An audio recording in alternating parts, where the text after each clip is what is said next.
So இந்த attitude தான் வேலையிலையும் வந்து மாட்டுது. மனோபாவம்னு சொல்லுவோம்.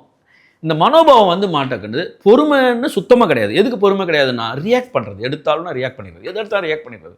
ஒன்றுமே இல்லைங்க. ஒரு எடுத்துக்காட்டாகவே சொல்கிறேன். நிறைய கேஸ் ஸ்டடியாகவே சொல்லலாம். ஒரு நிறுவனத்தில் அரை நாள் நீங்கள் ஒரு 1 மணி நேரம் தாமதமாக நிறுவனத்துக்கு சொல்லாமல் பர்மிஷன் போடாமல் வந்தீங்கன்னா அரை நாள் சம்பளம் கட்டு. அதை நிறுவனத்தில் சொல்லிட்டாங்க.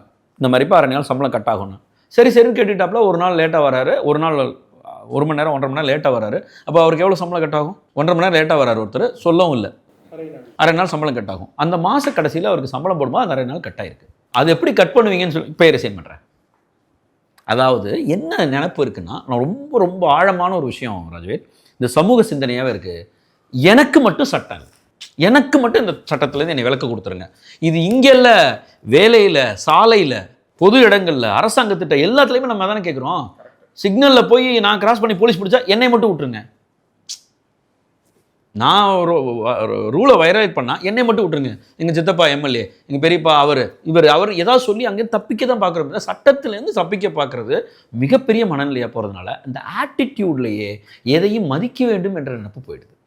ஸோ பொறுமை அதிகம் இல்லை, தள்ளி போடுறது அதிகம் இருக்குது. இது 2 சேர்ந்து தான் இவங்களை வந்து எல்லா இடத்துலையுமே ரியாக்ட் பண்ண வைக்குது. இன்னும் நிறைய விஷயங்கள் இருக்குது. இதனால் சுத்தமாக மோசமானு கேட்டால் அப்படி கிடையாது. ஒரு சில சூப்பரான பசங்களாம் இருக்காங்க. அவங்க இந்த தான் சொல்கிறேன், கடலையில் தேடி எடுக்கிற நல்ல கடலை மாதிரி தேடி எடுக்க வேண்டியிருக்கு. முன்னாடி சொத்த கடலையை தேடி எடுத்துகிட்டு இருந்தோம், இப்போ சொத்த கடலையில் நல்ல கடலை தேடி எடுக்கிற மாதிரி இருக்குது.